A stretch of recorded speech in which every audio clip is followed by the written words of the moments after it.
Lebih baik aku mencari tempat yang sejuk untuk menginap. Jangan hentikan aku. Tiba-tiba Flying Tiger merasakan semacam perasaan sepi di hatinya, dan berjalan pelan ke arah luar paviliun. Little Tiger, Ye Chen tertegun sejenak. Flying Tiger berbalik dan berkata, "Jangan menghiburku, aku baik-baik saja." "Tidak, maksudku, kamu pergi ke restoran dan memesan meja untuk kita agar kita bisa merayakannya." Ye Chen menunjukkan senyum jahat. Haha, Mentian dan yang lainnya tertawa. Feitian Tiger sangat marah hingga menggertakkan gigi dan memarahi. Dia berkata, "Apakah kamu punya simpati? Itu keterlaluan. Aku tidak akan bermain denganmu." Flying Tiger pergi dengan gusar. Dia tidak akan ingin bunuh diri. Goda Suanyuan. Mentian berkata sambil tersenyum, "Jika anak ini bisa bunuh diri, dunia akan runtuh." Ye Chen melihat ke bagian atas daftar abadi. Dia belum pernah mendengar beberapa nama. Sun Mingyang, Tongkat Hitam, dan King Ye semuanya ada dalam daftar. Namun, tiba-tiba sebuah nama yang familiar dan terasa asing muncul di mata Ye Chen. Pedang Chang. Ye Chen melihat nama ini, hatinya sedikit bergetar. Bukankah ini pedang bawaan dengan tulang Chang yang aku terima di wilayah timur? Yao River juga melihat nama Chang Jian, dan terkejut melihat Ye Chen yang sama. Ye Chen tersenyum pahit, menggelengkan kepalanya, dan berkata, "Ini benar-benar tidak tahu, mungkin itu nama yang sama." Ye Chen tidak percaya bahwa tulang pedang bawaan yang dia terima di awal memiliki kekuatan yang begitu kuat. Meskipun hanya peringkat 96, itu adalah peringkat total generasi muda di 4 wilayah utama di dunia. Untuk dapat membuat paviliun para dewa mengawasinya, dan berada di daftar para dewa, kekuatan itu sama sekali tidak buruk, setidaknya semuanya telah mencapai Yuan Yingjing, dan potensinya tidak terbatas. Tulang pedang bawaan memiliki potensi yang tak terbatas. Begitu pintu kultivasi terbuka, kecepatan kultivasinya benar-benar mengerikan. Terlebih lagi, jika buku-buku kuno dan modern dari Kaisar Pedang Dao yang kuberikan padanya, jika kau berlatih keras, kekuatanmu dapat ditingkatkan dengan cepat, dan sekarang kau dapat naik ke daftar abadi, itu bukan tidak mungkin. Kata jiwa tua itu. Jika itu benar-benar pedang Chang, hanya dapat dikatakan bahwa paviliun Guanxian sekarang menempatkan pedang Chang dalam daftar, dan dia juga tertarik pada potensi tulang pedang bawaan. Selama konstitusi seperti itu tidak jatuh di masa depan, itu pasti akan mencapai alam teror. Ye Chen menganggukkan kepalanya sedikit.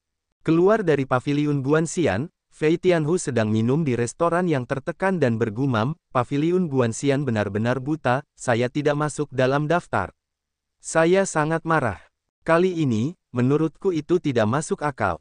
Banyak orang yang seharusnya bisa masuk dalam daftar itu malah tidak masuk dalam daftar, dan beberapa orang yang tidak terkenal juga masuk dalam daftar. Beberapa orang tidak pernah mendengarnya." Feitian Tiger mendengar ini, tiba-tiba telinganya terangkat, seolah-olah ingin menemukan teman dekat, buru-buru mengambil kendi anggur untuk mendekati masa lalu. Kakak laki-laki ini benar sekali. Mengapa ada beberapa orang yang masuk dalam daftar? Kurasa itu adalah orang-orang yang mengawasi paviliun abadi. Kurasa daftar orang-orang abadi harus disusun ulang. Feitian Tiger berkata dengan marah. "Siapa aku yang bisa mengatakan kamu? Aku pernah ke festival bunga persik. Aku bahkan tidak mengenal diriku sendiri. Apakah kau pernah ke festival bunga persik?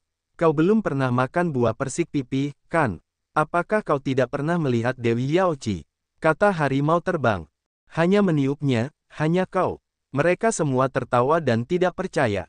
Garis hitam di seluruh wajah harimau terbang berkata dengan marah, "Buang-buang waktu pamanku untuk mengobrol dengan kalian." Harimau Feitian sangat marah sehingga dia berbalik dan pergi. Begitu dia sampai di pintu, dia bertemu dengan seorang pemuda yang penuh dengan roh pedang dan berjalan masuk ke restoran. Harimau Feitian tertegun sejenak. Dia lebih peka terhadap ki pedang. Ye Chen, Suanyuan dan Jian Shen semuanya ahli dalam bidang ini. Sekarang ada orang seperti itu lagi. Dia tampak seperti pedang, dan setiap inci kulitnya tampaknya memancarkan pedang. Yang terpenting adalah harimau Feitian merasa bahwa roh pedang pemuda di depannya berasal dari tulangnya, dan itu wajar, seperti pedang Suanyuan dan Dewa Pemenggalan. Tidak sengaja dilepaskan. Sungguh ahli kendo yang hebat. Feitianhu mendesah dalam hatinya. Saat ini, di antara para ahli kendo yang pernah dilihat Fei Tianhu, ada Ye Chen, pedang Xuan Yuan, dan dewa pemenggal di antara mereka. Orang-orang di depannya pasti bisa bersaing dengan mereka. Pendekar pedang muda itu duduk di sebuah meja, dan setelah dia baru saja duduk, beberapa orang bergegas keluar dari restoran dan mengelilinginya dengan ganas. Kau membunuh tuan muda kami. Salah satu dari mereka berkata dengan dingin. Dia harus mati, kata pemuda itu.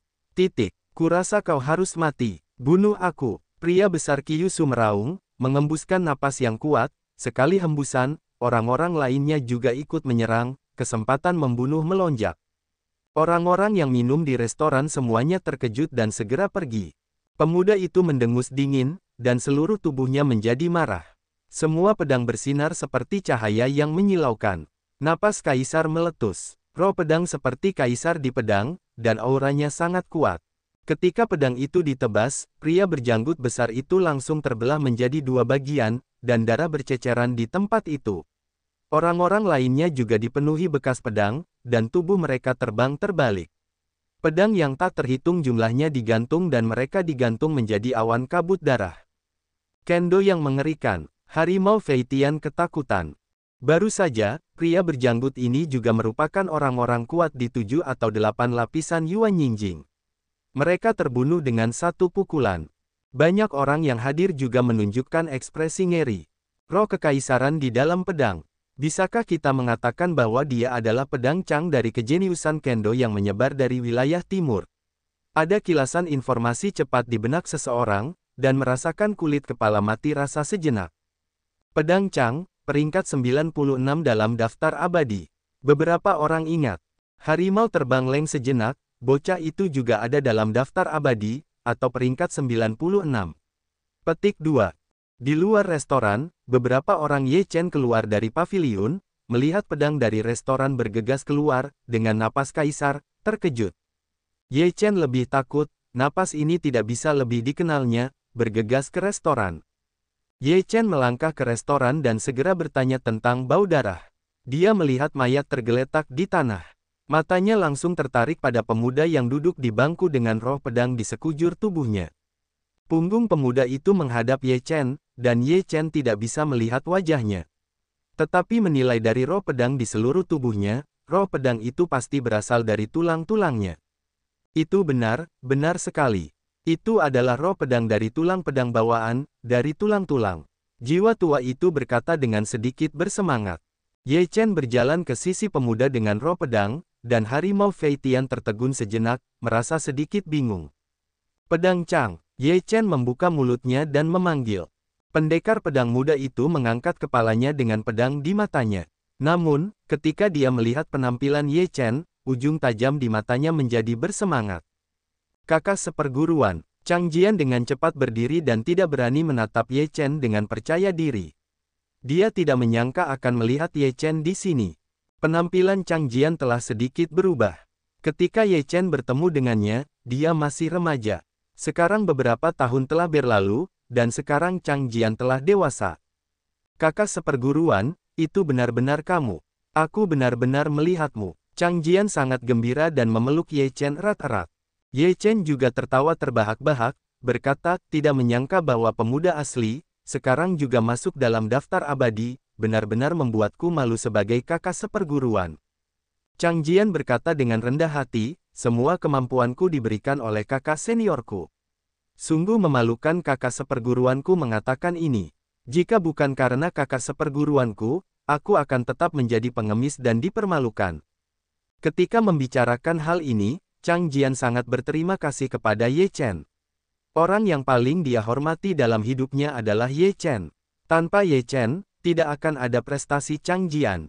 Chang Jian telah tumbuh dewasa. Yao Xi datang dan berkata sambil tersenyum. Ketika Chang Jian melihat Yao Xi, dia segera memberi hormat dan berkata, aku telah melihat kakak iparku. Dia masih sangat muda dan cantik. Wajah Yao Xi sedikit merah dan berkata, jangan berteriak, ini belum saatnya.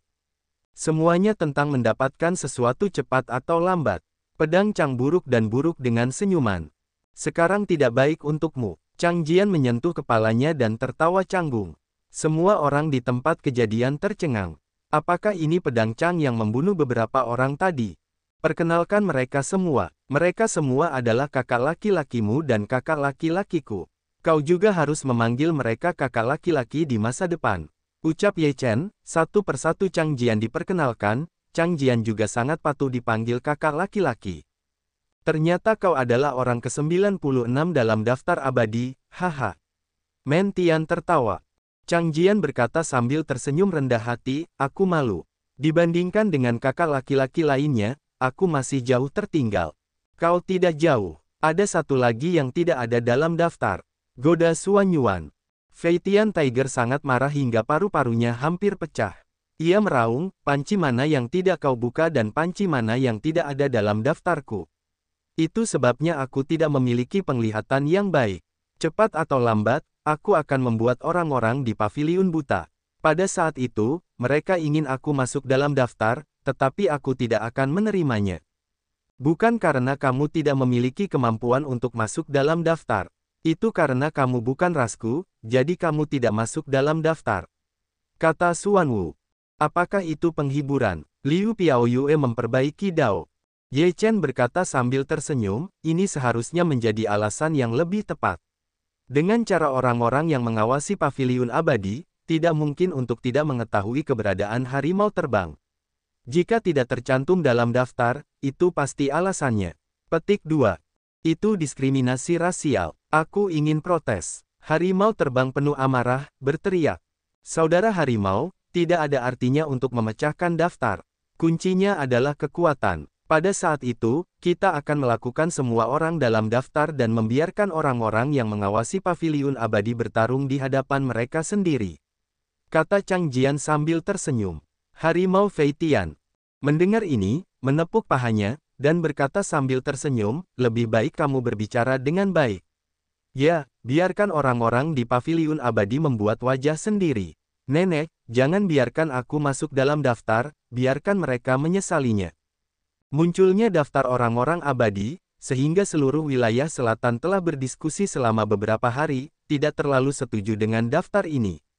Namun, 5 tempat suci dan putra serta putra dari 4 keluarga tidak banyak bicara tentang peringkat tersebut, dan tidak seorang pun keluar untuk menyatakan ketidakpuasan. Yin Qing yang berada di peringkat pertama, dan tidak seorang pun keluar untuk memprotes.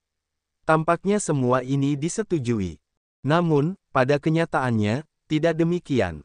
Mengenai peringkat pada daftar orang-orang abadi, 5 tempat suci dan 4 keluarga tidak terlalu mempedulikannya, karena paviliun Guanxian hanya mengumpulkan beberapa informasi untuk menentukan peringkat, yang masuk akal dalam pandangan paviliun Guanxian.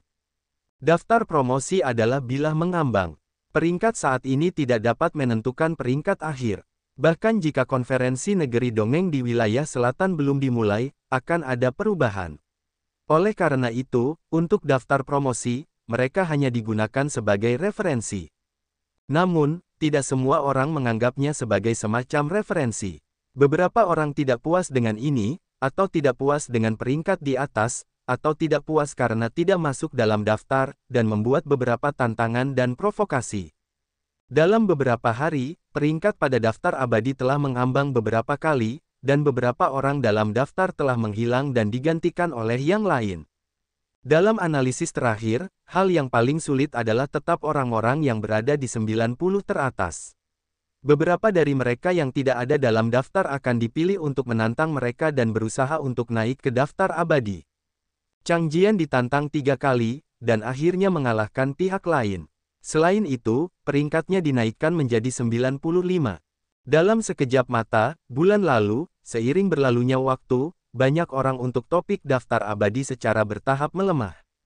Namun, saat kehidupan semua orang secara bertahap kembali tenang, menunggu pembukaan majelis negeri dongeng, ada gerakan besar di wilayah selatan. Di wilayah selatan, cahaya ungu naik dari langit dan melesat ke langit, mengguncang banyak orang. Pada hari ini, orang-orang di seluruh wilayah selatan tampaknya terkejut. Cahaya ungu ini terlalu menyilaukan. Anda dapat melihatnya di setiap sudut wilayah selatan. Apa itu? Cahaya ungu. Itu dari arah Xianyu. Itu cahaya dari negeri dongeng. Benarkah? Apakah ada peralatan abadi di negeri dongeng? Untuk sesaat, banyak orang memperhatikan cahaya ungu itu, dan mereka membicarakannya secara berurutan, dan mereka juga menceritakan beberapa rumor. 5 tempat suci, 4 keluarga dan beberapa kekuatan di wilayah selatan semuanya terkejut. Cahaya tiang ungu itu berasal dari wilayah abadi, yang sangat penting bagi mereka. Beberapa kekuatan besar semuanya sangat mementingkan hal ini, dan segera mengirim yang kuat untuk menjelajah. Dikatakan bahwa daerah abadi di wilayah selatan terbentuk pada periode kehancuran besar. Dikatakan bahwa ada alat abadi di dalamnya, tetapi bertahun-tahun telah berlalu dan tidak ada yang pernah mendapatkannya. Selama periode kehancuran besar, klan iblis, klan hantu, klan iblis, dan Senzu semuanya menyerang alam abadi, tetapi mereka semua hilang selamanya. Beberapa orang mengatakan bahwa ada orang kuat di alam abadi, dan serangan paksa hanya akan menyebabkan ketidakpuasan mereka. Keberadaan alam abadi adalah misteri, tetapi ada buku dan catatan kuno. Ada roh abadi di alam abadi. Jika orang kuat tidak ingin dipromosikan menjadi abadi, mereka dapat memasuki alam abadi untuk melarikan diri, tetapi saya tidak tahu apakah ini benar atau tidak. Xianyu sangat aneh. Selama bertahun-tahun, banyak orang telah memasuki negeri dongeng, tetapi mereka belum melihat seorang pun keluar hidup-hidup. Tepatnya, itu bukan Xianyu, tetapi daerah terlarang di bumi. Selama beberapa waktu, ada pendapat yang berbeda, dan ada pandangan yang berbeda tentang wilayah abadi. Namun, bagaimanapun juga, setelah bertahun-tahun keheningan yang tak terhitung jumlahnya di Xianyu, cahaya ungu seperti itu tiba-tiba meledak, yang secara alami menarik perhatian banyak orang. Semua biksu dari wilayah selatan bergegas ke Xianyu. Mengapa disebut Xianyu? Apakah benar-benar ada yang abadi di dalamnya? Ye Chen bertanya dengan ragu. Tidak seorang pun tahu apakah ada yang abadi atau tidak. Ada banyak rumor tentang alam abadi. Saya tidak tahu yang mana yang benar. Singkatnya, alam abadi terlalu misterius, karena tidak ada orang yang pernah memasukinya yang pernah keluar. Oleh karena itu, tidak seorang pun tahu apa yang ada di alam abadi. Semuanya hanya tebakan, kata Suan Yuan. Benar atau tidak, pasti ada sesuatu yang baik di dalamnya. Ayo kita pergi dan melihatnya. Mata Fei Tian Tiger bersinar, yang penuh dengan rasa ingin tahu. Yao Xi berkata, hari ini, 5 tempat suci dan 4 keluarga, serta beberapa kekuatan besar di wilayah selatan telah mengirim orang-orang yang kuat. Saya tidak tahu tindakan apa yang akan mereka ambil dan apakah mereka akan menerobos ke wilayah abadi. Petik 2. Munculnya cahaya ungu secara tiba-tiba pasti merupakan pertanda sesuatu. Secara alami, kekuatan di wilayah selatan tidak akan dengan mudah melewatkan kesempatan seperti itu, dan pasti akan mencoba memasuki wilayah abadi. Kata Suan Wu. Ye Chen mengangguk sedikit dan berkata, setelah 5 tempat suci dan 4 keluarga, mereka dapat mengirim orang masuk. Mari kita pergi dan melihat situasinya. Seperti biksu lainnya, Ye Chen dan kelompoknya semuanya menuju ke negeri dongeng. Xianyu, yang terletak di tengah wilayah selatan, meliputi wilayah yang sangat luas. Tidak seorang pun tahu seberapa luasnya. Ini adalah wilayah terlarang di wilayah selatan. Tidak seorang pun berani memasukinya. Dahulu kala, ketika para iblis, setan, hantu, dan Senzu menyerang wilayah selatan, mereka memusatkan perhatian pada Xianyu. Menurut rumor, mereka mengira ada alat abadi di dalamnya, jadi mereka mengirim orang-orang kuat untuk menyerang. Akibatnya, terjadi getaran di wilayah abadi, tetapi tidak seorang pun tahu apa yang terjadi di dalamnya.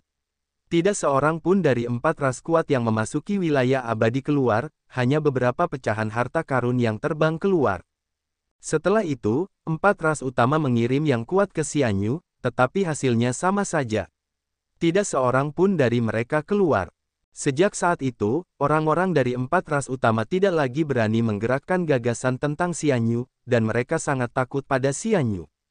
Tidak seorang pun tahu kapan kemunculan Xianyu dimulai. Singkatnya, itu penuh dengan misteri. Semua jenis legenda tersebar di benua ini. Tidak seorang pun tahu mana yang benar. Ini lebih ke wilayah peri yang ditutupi tabir misterius, sehingga banyak orang ingin mempelajarinya dengan jelas. Dikatakan bahwa setelah berakhirnya kekecewaan besar, seorang leluhur tua dari tanah suci Sanxing memasuki alam abadi karena dia tidak ingin menjadi abadi. Dia tidak pernah muncul lagi. Aku benar-benar tidak tahu apakah itu hidup atau mati. Di luar negeri peri, ada biksu berkumpul bersama dan menceritakan beberapa rumor. Bukan hanya tanah suci Sanxing, tetapi juga 5 tempat suci dan 4 keluarga. Yang kuat telah memasuki alam abadi dan tidak pernah keluar. Tidak ada yang tahu apakah mereka masih hidup. Jika kita mengatakan bahwa Xianyu benar-benar dapat melindungi orang-orang kuat yang besar dan bulat, saya pikir mereka seharusnya tidak mati, mereka telah menjadi abadi dengan cara yang berbeda, dan telah hidup sampai sekarang di bawah perlindungan Xianyu. Akan mengerikan jika 5 tempat suci dan 4 keluarga besar benar-benar hidup. Ye Chen beberapa orang datang ke Xianyu, di mana ada pegunungan. Di ujung lain pegunungan itu adalah Xianyu, yang tampaknya dibatasi oleh pegunungan seperti itu. Ye Chen melihat sekeliling, dan banyak orang datang ke Xianyu. Orang-orang dari 5 tempat suci dan 4 keluarga juga datang. Para putra dan putri suci berdiri di samping semua yang kuat, menghadap ke negeri dongeng. Beberapa orang Ye Chen berjalan di sekitar Xianyu dan mendengar lebih banyak desas-desus tentang Xianyu, serta beberapa hubungan antara 5 tempat suci dan 4 keluarga dan Xianyu, yang juga berakar pada fondasi yang mendalam dari kekuatan-kekuatan ini. Nenek, jika Anda mengatakan bahwa orang-orang tua dari 5 tempat suci dan 4 keluarga masih hidup, itu benar-benar mengerikan. Mengapa mereka tidak menjadi abadi dan tetap tinggal di dunia? Kata Flying Tiger dengan cara yang aneh. Jika hanya satu orang yang membuat pilihan seperti itu masih bisa dimaafkan.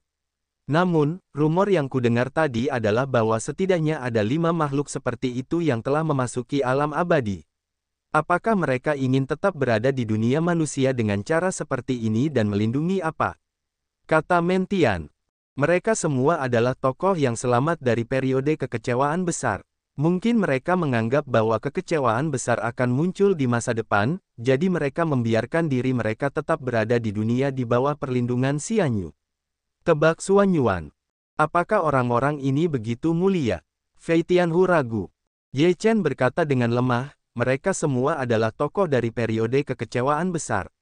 Mereka sangat menyadari bencana mengerikan yang dibawa oleh kehancuran besar ke dunia manusia. Mereka tidak berani mengatakan apakah mereka mulia atau tidak. Setidaknya, mereka menjaga klan dan keluarga mereka sendiri.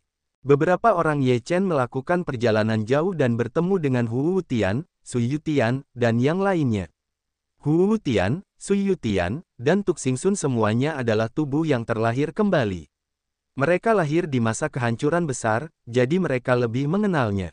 Seberapa banyak yang kau ketahui tentang negeri dongeng? Tanya Ye Chen.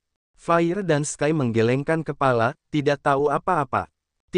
Mengenai pandangan Fire dan Sky, beberapa orang Ye Chen mengungkapkan keraguan mereka. Xuan Yuan berkata, dari mana ini dimulai? Kami tidak pernah memasuki alam abadi, dan tidak ada satupun orang yang pernah memasuki negeri dongeng yang pernah keluar.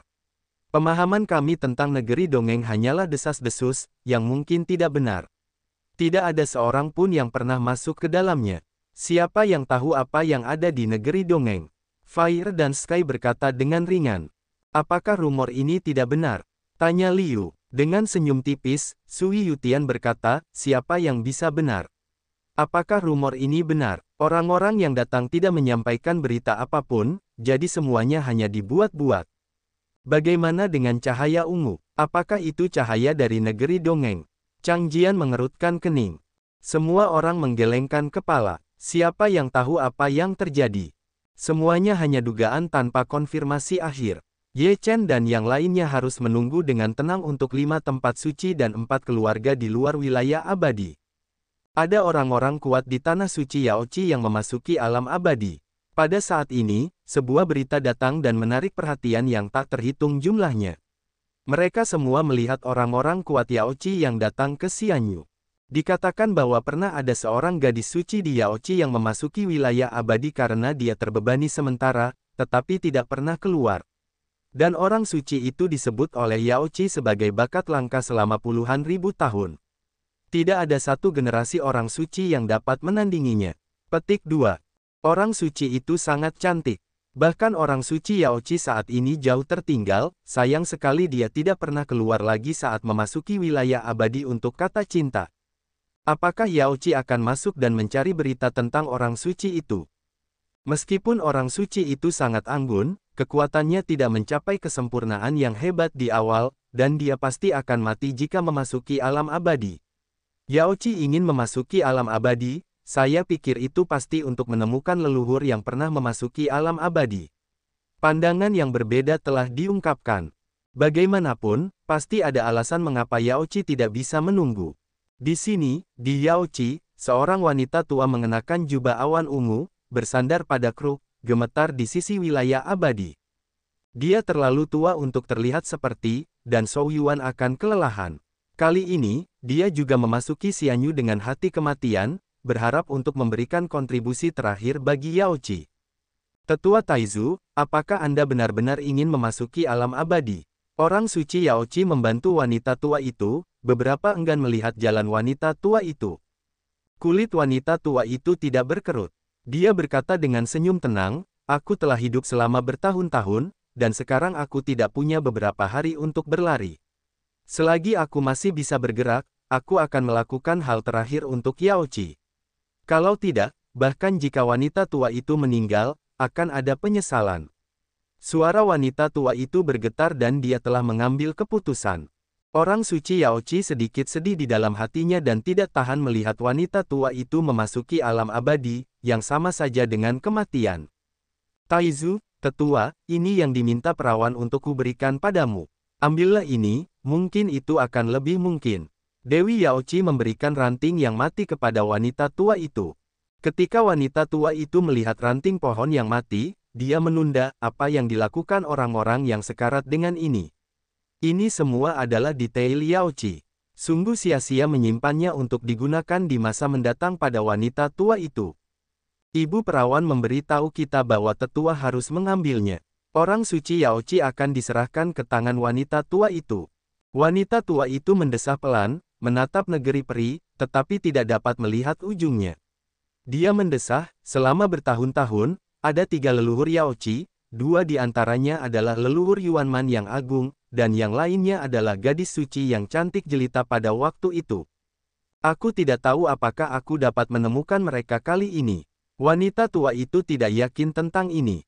Bagaimanapun, Xianyu terlalu berbahaya. Mungkin dia kehilangan nyawanya sebelum menemukan jejak apapun. Wanita tua itu menegakkan tubuhnya sedikit dan melangkah menuju negeri peri. Gadis Yaoci dan orang-orang kuat lainnya di Yaoci semuanya dihadiahi hadiah besar. Mungkin ini yang terakhir. Orang kuat Yaoci telah masuk. Seseorang berseru. Orang kuat itu sangat tua, dan Zhou Yuannya kering. Tampaknya dia memegang hati kematian. Semua orang memperhatikan aktivitas Yaoci, seluruh tanah suci dan 4 keluarga besar menaruh perhatiannya dengan saksama. Aku tidak menyangka itu adalah Yaoci. Kupikir Zhou Yuan akan segera mengering. Jika bukan karena munculnya cahaya ungu, mungkin itu ada di Yaoci. Seorang lelaki tua di tanah suci Sanxing menghela napas. Sebelum meninggal, aku masih harus memberikan kontribusi untuk Yaoci, yang mengagumkan. Yin Qingyang memberi hormat kepada wanita tua itu. Wanita tua Yaoci memasuki Yaoci dan perlahan menghilang dari pandangan publik. Apakah para leluhur Yaoci akan berhasil? Sejak zaman kuno, tidak ada seorang pun yang mampu keluar dari dunia abadi hidup-hidup. Seseorang menggelengkan kepalanya. Kami semua sedang menunggu. Mereka menatap negeri dongeng. Mereka tidak berani berkedip. Mungkin sesuatu akan terjadi detik berikutnya. Ledakan. Tepat pada saat ini, ada cahaya yang bersinar di negeri dongeng. Semua orang bisa melihatnya dengan jelas. Cahaya itu hanya sesaat, seperti mode melintas. Sesuatu terbang keluar dari negeri dongeng. Pada saat ini, seseorang berseru. Semua orang dapat melihat dengan jelas bahwa ada seberkas cahaya yang keluar dari wilayah abadi. Ketika sampai di luar wilayah abadi, semua orang yang hadir dapat melihat dengan jelas bahwa itu adalah cabang pohon yang mati. Orang kuat dari Yaoci memegang cabang pohon yang mati di tangannya. Cabang yang mati itu adalah yang diberikan kepada wanita tua itu oleh gadis suci Yaoci. Itu hanya dipotong, yang mengejutkan semua orang di Yaoci. Namun, cabang pohon yang layu ini dimurnikan dari pohon persik pipih yang telah matang selama 3000 tahun di Yaoci. Ia memiliki kekuatan yang sangat mengerikan dan juga merupakan harta karun di Yaoci. Namun dalam sekejap mata, cabang itu patah. Taizu, tetua Taisang. Semua orang di Yaochi berkibar, dan cabang-cabang itu terbang kembali, yang membuktikan bahwa wanita tua itu selalu tinggal di negeri dongeng. Begitukah caramu mati? Berapa lama waktu yang dibutuhkan untuk masuk? Orang kuat Yaochi memegang setengah dari cabang, dan beberapa informasi disampaikan di cabang itu. Salah satu Yaochi yang kuat berkata, Tetua Taizu mengirim kembali beberapa informasi dengan kekuatan terakhirnya. Kamu tidak dapat memasuki negeri dongeng. Kamu tidak diizinkan memasuki negeri dongeng. Dewi Yaochi ketakutan. Apakah Xianyu benar-benar mengerikan? Tidak ada yang bisa masuk. Yaochi gagal dan kehilangan sosok fosil hidup. Semua orang terdiam. Selain seruan, ada juga kekaguman terhadap wanita tua di Yaochi. Ketika 4 tempat suci dan 4 keluarga lainnya melihat hasil seperti itu, mereka tidak memiliki dasar di hati mereka. Orang kuat dari Tanah Suci Sanxing melangkah maju dan memberi hormat dan bertanya, teman Tao Yaochi, tidak tahu berita apa yang bisa dikirim kembali oleh Tuan Tua. Kalian tidak diizinkan memasuki negeri dongeng. Orang-orang kuat Yaochi tidak punya apa-apa untuk disembunyikan. Mereka semua tercengang ketika mendengarnya. Hanya kata-kata ini yang kembali, yang membuktikan kengerian Xianyu. Menurutku sebaiknya kalian tidak masuk untuk menghindari kerugian tambahan, kata perawan Yaochi. Meski begitu, kita tetap harus mencoba. Jika kita tidak mencoba, akan ada penyesalan. Seorang lelaki tua keluar dari Tanah Suci Sanxing. Lelaki tua ini juga sangat tua, rambutnya sudah beruban, lipatan wajahnya seperti selokan yang dalam, meskipun matanya sedikit berlumpur, tetapi sekarang berkilau keemasan. Ketika lelaki tua berambut putih itu selesai, dia melangkah ke negeri dongeng selangkah demi selangkah. Cahaya mengalir di sekujur tubuhnya. Suara langit dan bumi bernyanyi dan beresonansi dengan langit dan bumi, yang mengejutkan semua orang yang hadir. Leluhur manakah Tanah Suci Sanxing ini? Persepsi jalan besar telah mencapai tingkat yang mengerikan. Beberapa orang terkejut. Mereka telah hidup terlalu lama. Mungkin tidak sedikit dari rekan-rekan mereka yang hidup bertahun-tahun yang tak terhitung jumlahnya tidak muncul. Tentu saja, tidak ada yang mengenal mereka. Seseorang mendesah. Ini adalah rincian dari 5 tempat suci. Jika bukan karena gangguan di wilayah abadi, mereka tidak akan pernah meninggalkan negara itu dan menjaganya sepanjang waktu. Begitu Tanah Suci dalam bahaya, mereka pasti akan mengambil tindakan. Orang-orang ini adalah yang paling menakutkan. Mereka kuat dan mereka tidak takut mati. Dengan diskusi publik, lelaki tua berambut putih itu telah menghilang dari pandangan publik. Taizu mengenakan pakaian Tao, seharusnya bisa bertahan sejenak. Yin Qingyang berkata, Daoyi adalah harta yang bagus bagi kita, tetapi sulit untuk mengatakannya di wilayah abadi ini. Cabang Yaochi luar biasa, tetapi juga rusak. Orang kuat dari Tanah Suci Sanxing menggelengkan kepalanya dan mendesah. Ledakan. Sebuah kejutan datang, semua orang terkejut, tetapi juga mencoba untuk melihat ke kedalaman wilayah abadi, ingin melihat sesuatu dengan jelas. Kamu tidak bisa memasuki negeri dongeng. Sebuah suara datang dari alam surgawi, yang menjadi tak terdengar, tetapi masih dapat didengar dengan jelas. Bersamaan dengan suara itu, sebuah jubah yang rusak terbang keluar dari negeri peri. Itu benar-benar pakaian Tao yang dikenakan oleh lelaki tua berambut putih itu. Pakaian ini adalah harta karun penting dari Tanah Suci Sanxing. Itu disempurnakan dengan mengumpulkan jalan surga dan bumi. Ia memiliki kekuatan yang sangat mengerikan, tetapi sekarang ia rusak dalam sekejap. Taizu, orang-orang di Tanah Suci Sanxing semuanya menghela nafas, dan orang-orang kuat dari generasi yang lebih tua meneteskan air mata. Ada sosok yang tak tertandingi yang jatuh, tetapi juga hanya menyebarkan 5 kata, Xianyu tidak diizinkan masuk, yang membuat Xianyu diselimuti lapisan misteri. Apakah mereka bertemu dengan misteri di alam abadi? Mengapa mereka tidak bisa memasuki alam abadi? Ye Chen menatap alam abadi yang misterius itu, hatinya dipenuhi keraguan. Sepertinya ada teror yang sangat dahsyat di alam abadi. Kalau tidak, orang-orang kuat yang baru saja masuk tidak akan jatuh secepat itu, kata Suan Yuan. Harimau Feitian penuh dengan ketakutan kepada Xianyu dan berkata, sepertinya alam abadi ini tidak bisa dimasuki, atau akan mati. Bahkan jika itu adalah sarang harimau, aku ingin membuat terobosan. Teman Tao mana yang ingin bergabung denganku? Pada saat ini, seorang lelaki tua keluar dari tanah suci Wanchu. Lelaki tua itu penuh dengan napas busuk, ini juga merupakan sosok fosil yang hidup. Aku tidak mengira kau sudah mati.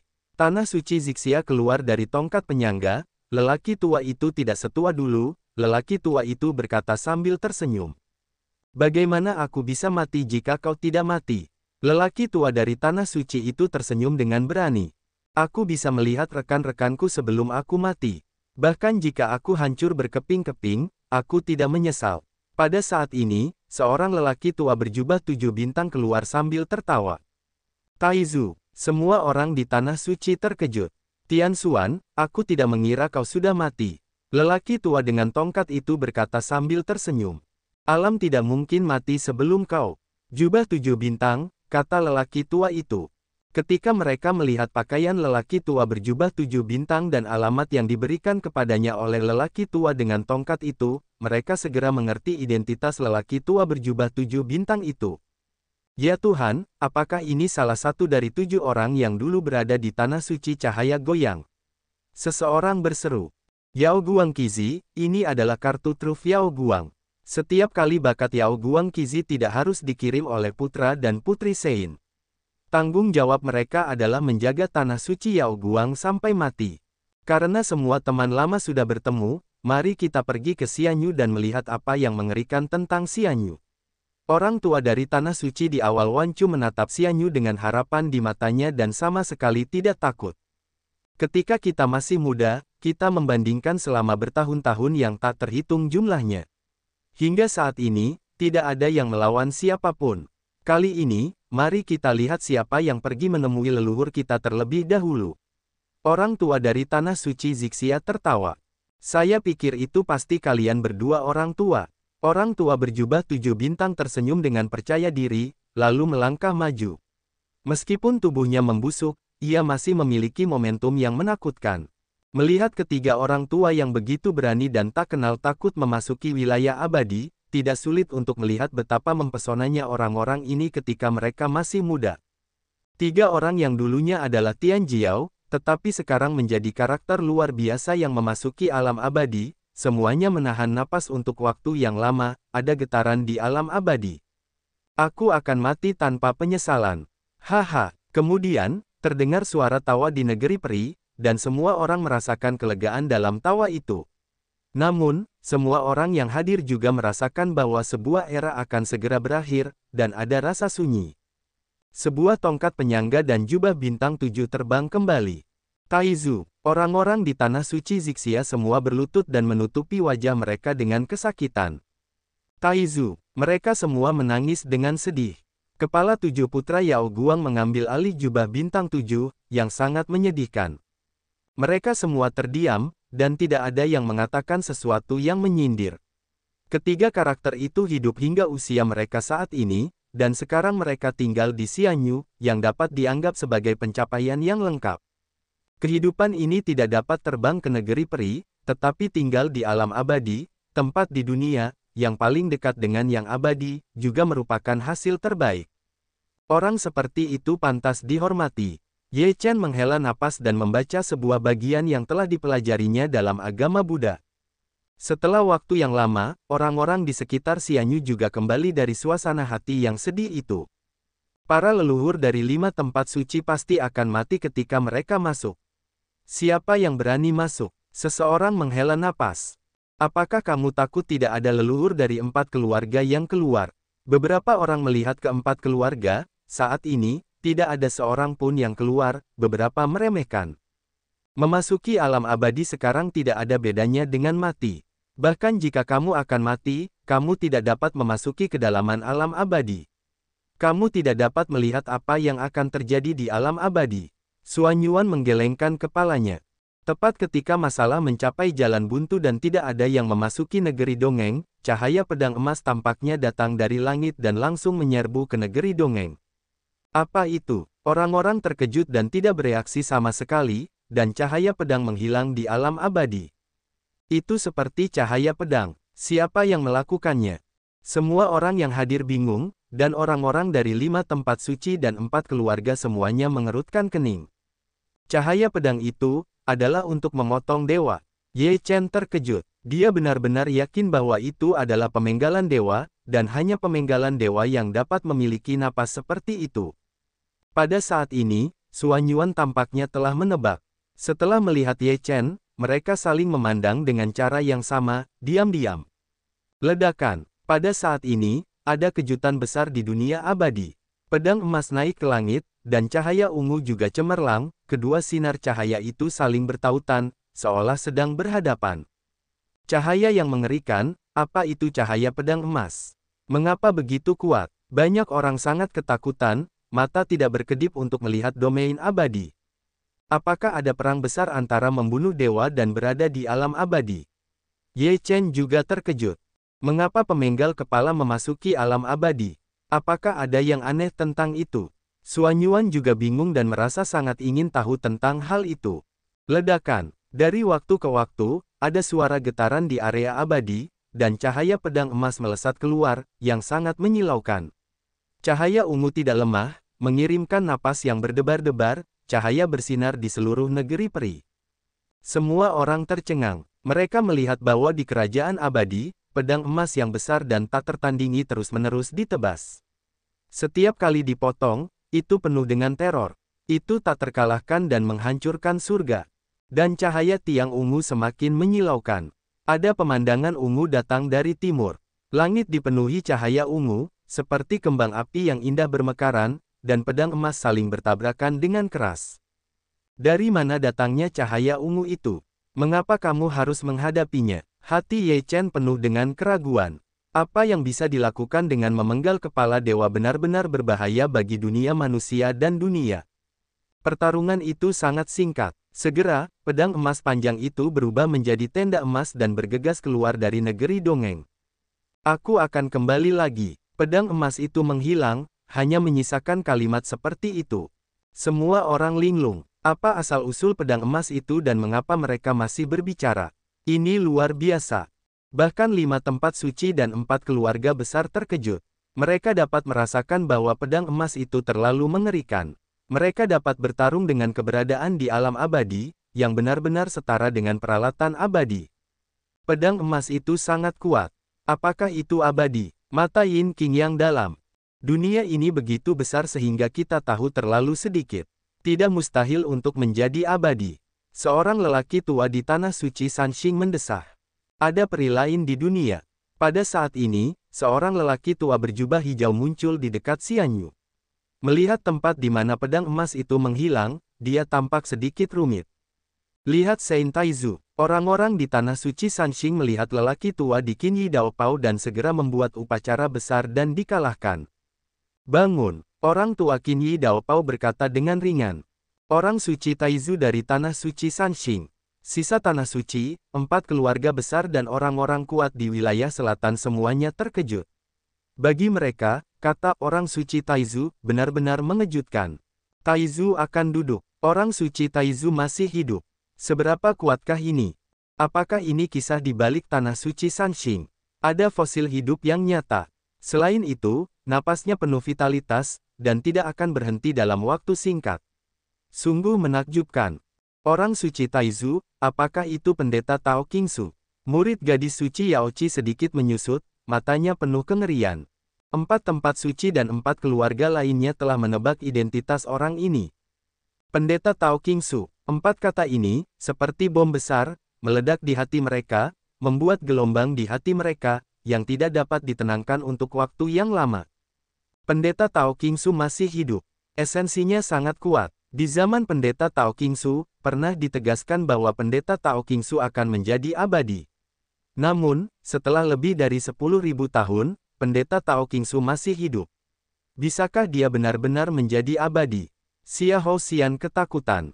Orang yang telah hidup selama lebih dari 10.000 tahun benar-benar mengerikan.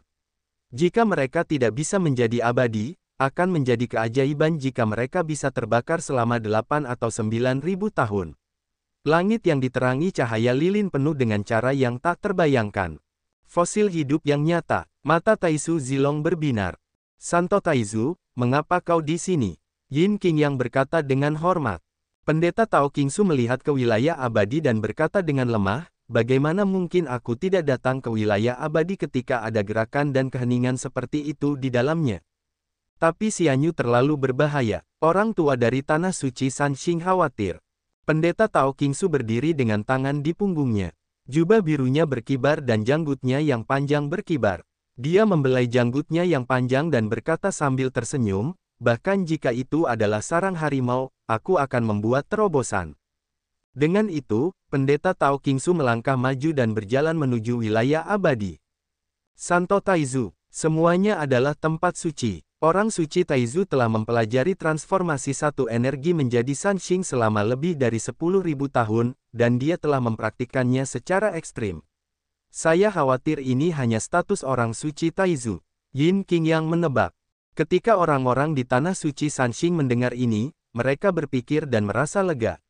Jika itu hanya perwujudan, kerugiannya akan hilang.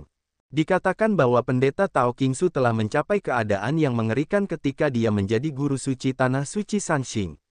Sekarang, 10.000 tahun telah berlalu, dan kultivasinya yang absolut telah mencapai puncaknya, yang mungkin merupakan inkarnasi. Mulut gadis suci Yaoqi dengan sedikit senyum tipis.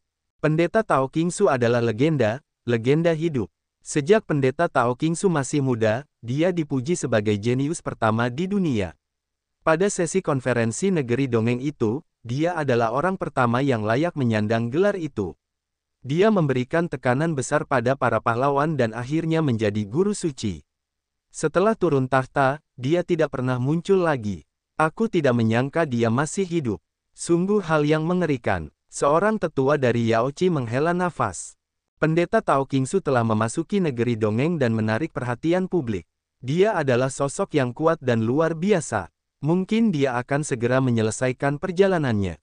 Sekarang, tidak seorang pun tahu apakah dia akan berhasil menerobos ke Xianyu. Setelah beberapa saat, sebuah getaran datang dari wilayah abadi, yang berlangsung lama.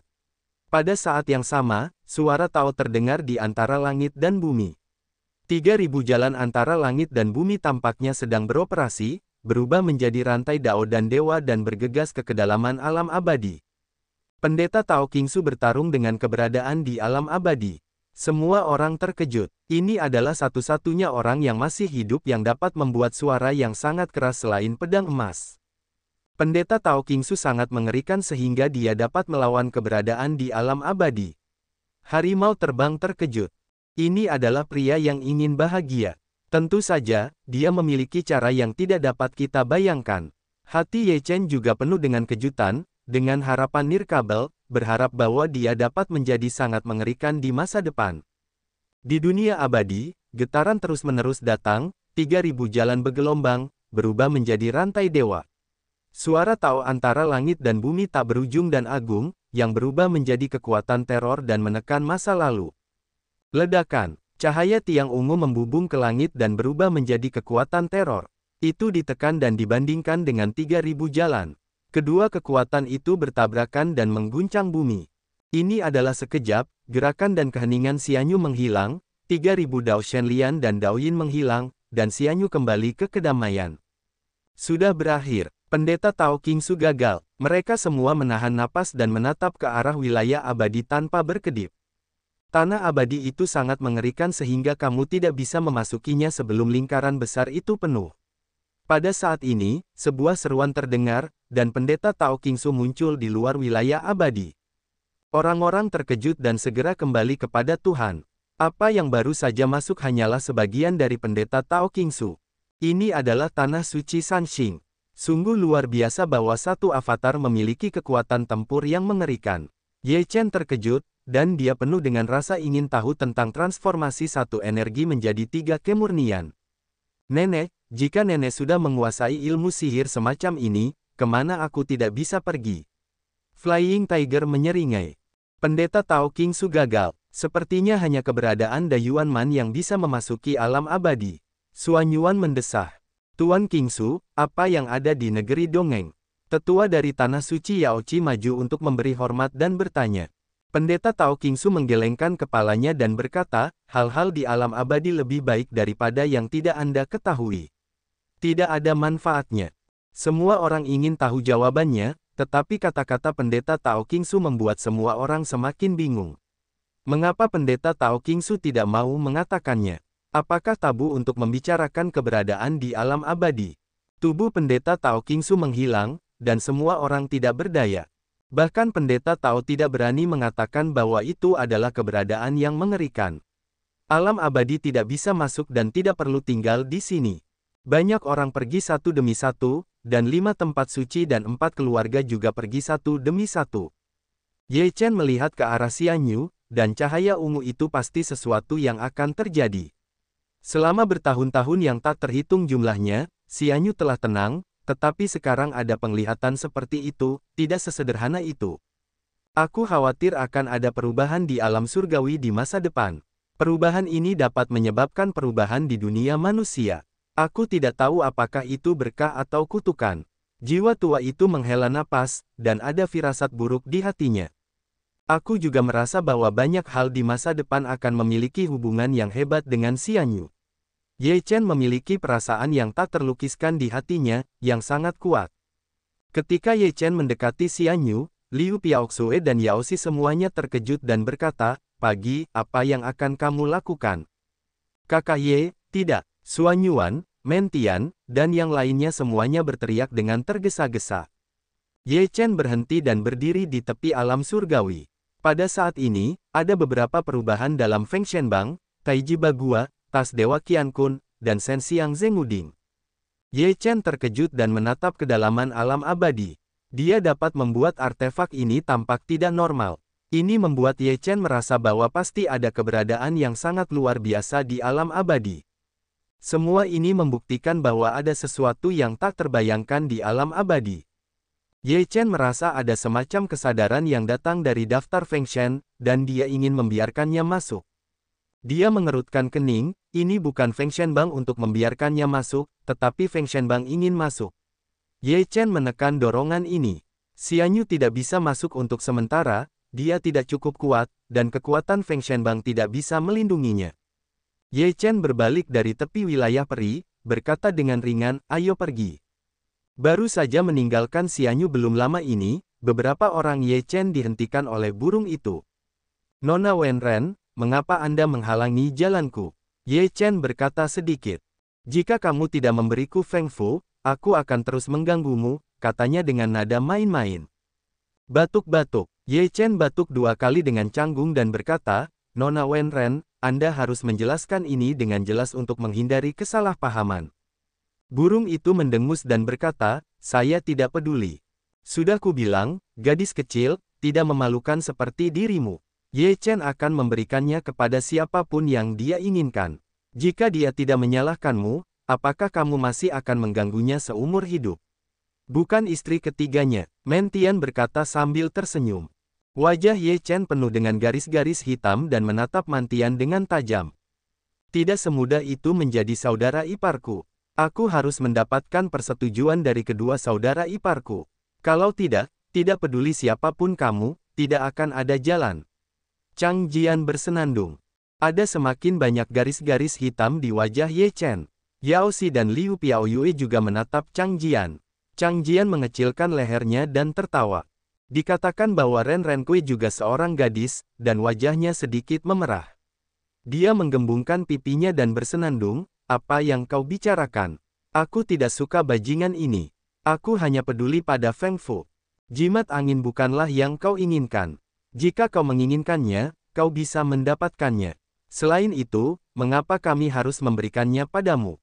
Kami semua menginginkannya." Harimau Feitian memutar matanya. "Apakah kau menginginkan jimat angin? Apakah kau mengerti arti angin? Jika kau bisa mendapatkan persetujuan Feng Fu, aku akan menjadi pelayanmu." Burung itu berkata dengan sangat percaya diri. "Gadis kecil, ini tidak mungkin begitu mutlak.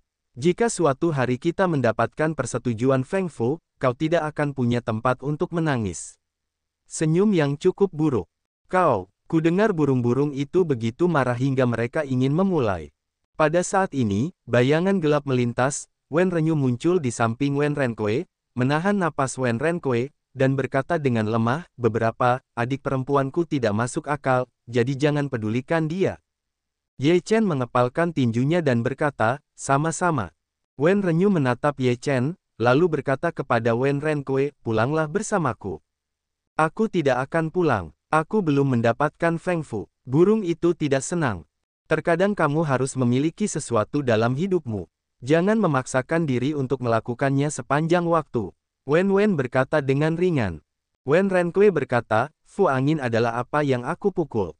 Wen Renyu menggelengkan kepalanya tanpa daya, lalu berkata kepada Ye Chen, aku tidak tahu apakah beberapa saudara laki-laki dapat menjadi tamu keluarga Wen. Kalau tidak, kakak perempuanku tidak dapat membujukku untuk kembali dengan amarahnya.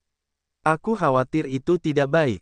Alis Ye Chen sedikit berat, dan dia masih waspada terhadap keluarga Wen. Kenapa, kamu tidak berani? Takut keluarga kami akan memakanmu. Wen Renkue bersenandung, jika kami menginginkan barang-barangmu, kita bisa melakukannya dengan cara yang adil dan jujur. Tidak perlu berbasa-basi denganmu di sini. Ye Chen memikirkannya. Dengan kekuatan keluarga Wen Ren, jika menginginkan Feng Fu atau Jiu Tian Lei Fu miliknya, dia dapat langsung merebutnya. Tidak seorang pun akan membicarakannya. Karena aku mendengar bahwa saudaraku mengundangku, akan lebih baik untuk bersikap hormat daripada menurut. Ye Chen mengepalkan tangannya dan setuju untuk turun. Terima kasih banyak mendengar Renyu mengangguk. Ye Chen dan yang lainnya mengikuti saudara laki-laki dan perempuan Wen Ren ke keluarga Wen Ren. Keluarga Wen Ren juga merupakan keluarga besar dengan sejumlah besar orang yang berkuasa. Fondasi keluarga itu sangat dalam, dan skala seluruh keluarga itu mengerikan. Apakah ini keluarga Wen? Apakah itu terlalu besar? Flying Tiger memandang keluarga Wen dari jauh, rasanya seperti sebuah kota, terlalu besar. Apakah kamu tahu apa itu keluarga besar yang sebenarnya? Aku benar-benar tidak tahu apa-apa. Beberapa orang di Ye Chen juga terkejut, sebuah keluarga bisa begitu besar, ini adalah pertama kalinya dalam hidup mereka melihatnya. Ini adalah keluarga besar, yang telah diwariskan selama bertahun-tahun yang tak terhitung jumlahnya dan sangat besar. Mentian menghela napas, meskipun ini tidak dapat dibandingkan dengan orang barbar, tetapi orang barbar adalah ras, dan keluarga Wen Ren hanyalah sebuah keluarga. Ini adalah dua konsep. Ye Chen mengikuti saudara laki-laki dan perempuan Wen Ren ke dalam keluarga Wen Ren. Arsitektur keluarga Wen Ren sangat megah dan megah, dengan pilar-pilar berukir dan balok-balok batu giok, yang sangat menakjubkan. Silakan duduk, saudara-saudara. Wen Renyu membawa Ye Chen dan yang lainnya ke sebuah paviliun besar, di mana terdapat banyak meja dan kursi, yang tampaknya khusus digunakan untuk menjamu tamu. Tak lama kemudian, beberapa anggur dan daging disajikan di atas meja. Setelah mendengar gelas anggur Renyu, dia berkata, adik perempuanku tidak masuk akal. Jangan salahkan aku, gelas anggur ini untukmu. Wen Ren, sama-sama. Silakan. Ye Chen tersenyum tipis dan kemudian meminum semuanya. Kemudian, Ye Chen memperkenalkan orang-orang di sekitarnya satu persatu. Meskipun dia telah melihat mereka di Yaoqi, dia tidak tahu nama mereka. Marga Chang. Ketika diperkenalkan dengan pedang Chang, saya mendengar bahwa Renyu sedikit mengernyit, merasa sedikit sensitif. Dia bukan dari keluarga Chang. Aku bertemu dengannya di Dongyu. Ye Chen tahu apa yang ada di dalam hati Wen Renyu. Wen Renyu menggelengkan kepalanya sedikit dan berkata, saudara Ye salah paham. Aku tidak curiga bahwa dia adalah anggota keluarga Chang, tetapi karena ada orang seperti itu di keluarga Chang. Wen Renyu melihat bahwa Chang Jian penuh dengan ki pedang. Secara alami, dari matanya, dapat dilihat bahwa roh pedang itu berasal dari tubuh Chang Jian dan dari tulang-tulangnya. Beberapa orang di Ye Chen mendengar ucapan itu dan terkejut, ini ternyata masih ada hubungannya dengan keluarga Chang. Tolong jelaskan padaku. Ye Chen mengepalkan tangannya dan meminta saran. Wen Renyu berkata, menurut catatan, 8.000 tahun yang lalu, muncullah sosok luar biasa dalam keluarga Chang, yang terlahir dengan tulang pedang. Awalnya, keluarga Chang takut tulang pedang bawaan ini akan direkayasa oleh orang lain, jadi mereka menyembunyikannya. Tidak seorang pun tahu bahwa keluarga Chang memiliki tulang pedang bawaan seperti itu. Keluarga Chang secara diam-diam mengajarkan teknik pedang tulang pedang bawaan. Ketika tulang pedang bawaan memiliki kekuatan yang sangat mengerikan, keluarga Chang membiarkan tulang pedang bawaan itu muncul di hadapan dunia, yang menggemparkan seluruh wilayah selatan dan bahkan dunia manusia. Kemudian, tulang pedang bawaan menjadi tokoh kelas dunia. Dalam ilmu pedang, tidak ada yang bisa mengalahkannya.